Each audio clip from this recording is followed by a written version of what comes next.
¿Qué tal? Muy buenas tardes con todos. Bienvenidos a 24 horas. El informe final de la Comisión Ocasional de la Asamblea Nacional que investiga la muerte del general Jorge Gabela se entregará este día jueves. Durante la lectura del borrador, la mesa legislativa reconoció que deben incluir los nombres de los exfuncionarios que podrían estar involucrados con este asesinato. ¿Qué tal, Liz? ¿Cómo estás? Muy buenas tardes para ti también. Muy bien, Gisela, ¿qué tal, amigos? Para ti y para ustedes, muy buenas tardes. La esposa del general Gabela rechazó que el borrador solo confirme que el crimen tuvo que ver con delincuencia organizada y revela algunos nombres de posibles implicados. Aquí el detalle. Por cerca de 5 horas, los legisladores de la comisión encargada de analizar los hechos relacionados con el asesinato del general Jorge Gabela en diciembre de 2010 escucharon y debatieron el borrador del informe que resume su labor por cerca de 4 meses. Un documento que entre sus conclusiones reconoce que el asesinato del excomandante de la FAE no estuvo relacionado con delincuencia común. De la documentación analizada surgen indicios claros de la presunta participación del crimen organizado en el asesinato del general Jorge Gabela. Si en ese crimen organizado, en esa estructura, están inmersos miembros de Fuerzas Armadas, miembros del gobierno, miembros de empresas, estamos hablando de un crimen de Estado. Yo perdí a mi esposa de una manera miserable y estoy convencida que atrás de esa infamia hay bajas pasiones. Uno de los grandes debates de la comisión se centró en incluir los nombres de los que podrían tener algún tipo de responsabilidad en el asesinato del general. Se dijo, por ejemplo, se debe incluir a los integrantes del comité interinstitucional, en especial aquellos bajo cuya custodia desapareció la tercera parte del informe del perito Roberto Mesa. Hubo negligencia por parte del Estado. Los propios exministros dieron fe del tercer producto. Los funcionarios que habrían incurrido en esto son desde el expresidente Rafael Correa, Lara Rivadeneira, José Serrano, Zúñiga, Lady Andrea, Arellano, Lascano Homero. Se habló del coronel Vargas y que estaba bajo las órdenes del general Alonso Espinosa. El informe final de la comisión multipartidista deberá ser entregado el jueves con las correcciones que surjan de estos días de debate. En Quito, Daniela Valencia, 24 horas. En la Asamblea Nacional, la oposición buscará cambiar la decisión de la semana pasada cuando se estableció que 91 votos eran necesarios para la destitución de un legislador. Hay 2 pedidos de reconsideración que se conocerán esta misma tarde. Desde Creo buscan corregir lo que propusieron la semana anterior.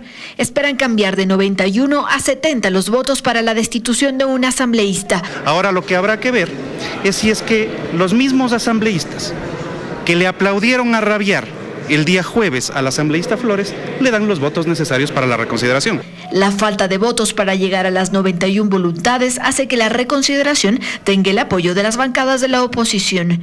El camino sería el de la mayoría absoluta de la totalidad de los miembros de la Asamblea si se llega a reconsiderar lo que aprobó la Asamblea Nacional. Queremos desde que haya sanción sobre las asambleístas que han puesto en mala imagen a la Asamblea Nacional. Queremos saber cuál va a ser su posición, porque hay 2 posiciones contradictorias en una misma bancada. Entonces necesitamos saber cuál va a ser la posición de la bancada de los proponentes para arrancar en el tema. Sofía Espín rechaza que quieran intentar cambiar lo que decidió la Asamblea Nacional. Sería también ilegal. Hay una sensación de mucha presión sobre varias bancadas para conseguir los votos que no se pudo, que no tenían el día jueves. Al parecer esas presiones vienen de la presidenta de la Asamblea Nacional. Mientras tanto, la presidenta de la Asamblea pidió a la ciudadanía estar atento a las decisiones que tomen los asambleístas esta tarde. Vigilantes de los votos, de las abstenciones y de las ausencias que los asambleístas el día de hoy y sus posturas asuman. Incluso el presidente de la República en su cuenta de Twitter envió un mensaje a los asambleístas y demanda un tratamiento inmediato a la propuesta de ley anticorrupción y a la reforma a la Ley Orgánica de Comunicación, porque la transparencia y la libertad de expresión son las mejores armas para la corrupción. En las decisiones que tomen hoy demostrarán si tienen o no la voluntad de combatirla. En Quito, Andrea Samaniego, 24 horas. A través de audiencias públicas, el Consejo de Participación Transitorio resuelve las impugnaciones a 3 de los 14 precandidatos al Consejo Nacional Electoral. Y precisamente hasta allá nos vamos a trasladar para que Freddy Paredes nos informe sobre estas audiencias. Hola Freddy, buenas tardes. ¿Qué se conoce al momento? Hola, ¿qué tal, Liz? Amigos televidentes, muy buenas tardes. Acabó de concluir hace poquísimos minutos una primera parte de esta audiencia pública, precisamente contra la primera de los 3 postulantes al Consejo Nacional Electoral impugnados. Se trata de la doctora Blanca Velázquez Tixe, que tenía 2 impugnaciones, una por aparentemente arrogarse un cargo de representación electoral de su movimiento político, y otra donde se afirma que tiene inclusive una glosa de Contraloría. Los 2 impugnantes hicieron uso de la palabra, y la impugnada Blanca Velázquez respondió a cada uno de ellos. Concluida esta primera etapa, se hizo se pidió un receso para continuar hacia las 2:30 de la tarde de hoy. Vamos a escuchar de inmediato algunos de los argumentos de los impugnantes y la respuesta de Blanca Velázquez, que fue la impugnada. Solicito a ustedes descalificar a la postulante Blanca Cecilia Velázquez Tixe por cuanto mantiene deudas con el Estado, ha incurrido en inhabilidades y prohibiciones y ha ocultado información relevante. No metí la mano al bolsillo de los ecuatorianos, yo me gané la plata trabajando, y esa provincia fue declarada libre de analfabetismo donde estuve al frente. Esa provincia fue declarada los años de la educación, porque trabajamos el sistema de educación a nivel de la provincia con infraestructura. Serán los miembros del Consejo de Participación Transitorio quienes evalúen los argumentos de cargo y de descargo en este caso. Después de las 2:30 de la tarde se instalará nuevamente esta audiencia pública para continuar con las impugnaciones en contra de Camila Moreno, que es consejera encargado que postula para el cargo definitivo, y también en contra de Luis Verde Soto, que es postulante a consejero nacional definitivo. Esas 2 impugnaciones se evacuarán en horas de la tarde de hoy. Por hoy no es más, volvemos contigo en los estudios, Gisela. Amigos, muy buenas tardes. Estamos de regreso y continuamos con más información. A 8 días de que se convoque a las elecciones seccionales del 2019, tambalea el acuerdo existente entre Alianza País, Democracia Sí y Centro Democrático para la alcaldía de Guayaquil. Para esta tarde se tiene prevista una reunión del Buró Provincial del Partido Oficialista en Guayaquil. Carlos Acoto informa. El 19 de octubre pasado el panorama político se pintaba claro. Los movimientos Centro Democrático, Democracia Sí y Alianza País irían en alianza, en acuerdo a las seccionales de 2019. Juntos apoyarían las candidaturas de Jimmy Jairala para la alcaldía de Guayaquil y de José Francisco Ceballos para la prefectura del Guayas.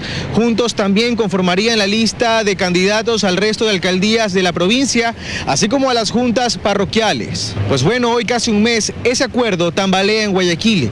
24 horas pudo conocer que Alianza País y Democracia Sí estarían a punto de romper con Centro Democrático en el puerto principal, lo que implicaría que Jimmy Jairala iría por cuenta propia a la alcaldía de Guayaquil, mientras que el movimiento oficialista debería proponer a su candidato. Todo esto a 9 días de que empiece el proceso de inscripción de candidaturas, una vez que el Consejo Nacional Electoral convoque a elecciones. ¿Qué pasará entonces con el acuerdo entre los movimientos en los otros cantones? ¿Qué pasará también con el respaldo a la posible candidatura de José Francisco Ceballos? ¿Cómo se definirá el listado de candidatos a concejales? Esas preguntas serán planteadas en la mesa de la directiva de Alianza País, que se reunirá a las 15 horas de hoy en su sede en Guayaquil. Ahí se harán oficiales los movimientos que se realizarán en el tablero de ajedrez de la política, cuando el inicio de las campañas por las seccionales está ya a la vuelta de la esquina. Revisamos otros temas. Los médicos de los hospitales públicos tienen la orden de no recetar medicinas que están agotadas en las bodegas, pese a ser la mejor opción para sus pacientes. Así lo denuncia un doctor de este sistema hospitalario, quien asegura que si recetan estas medicinas podrían incluso perder sus trabajos. La falta de recursos para ampliar el cuadro básico de medicamentos y para abastecer al 100% las bodegas de los hospitales no es un problema nuevo, pero hoy es un médico de un hospital público quien se atreve a hablar.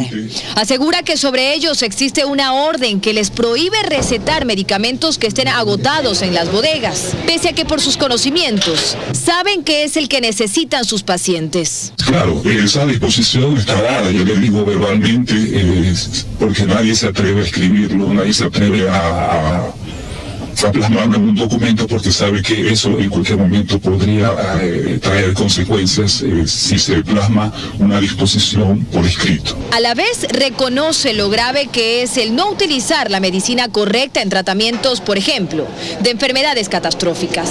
Eso sucede muchas veces con los pacientes con VIH. Existen combinaciones de fármacos antirretrovirales y que cuando nosotros nos acogemos a lo que el hospital disponga, obviamente lo que estamos es jugando con la salud del paciente. Ernesto Carrasco, presidente de la Federación Médica Ecuatoriana, sabe de esto. Asegura que la orden existe. Los médicos se han visto a veces en la necesidad de decirle verbalmente a sus pacientes cuál es la molécula o el medicamento que consideran el más adecuado y que el paciente vaya y lo consiga. Porque si el médico es sorprendido prescribiendo en un papel estos medicamentos, es sancionado y probablemente destituido de su cargo. Quisimos conocer cuál es el nivel de abastecimiento de medicinas que existen en los hospitales públicos y por ende cuáles son las opciones que tienen los médicos para recetar. Tuvimos acceso al sistema de stock de uno de estos centros y esto encontramos.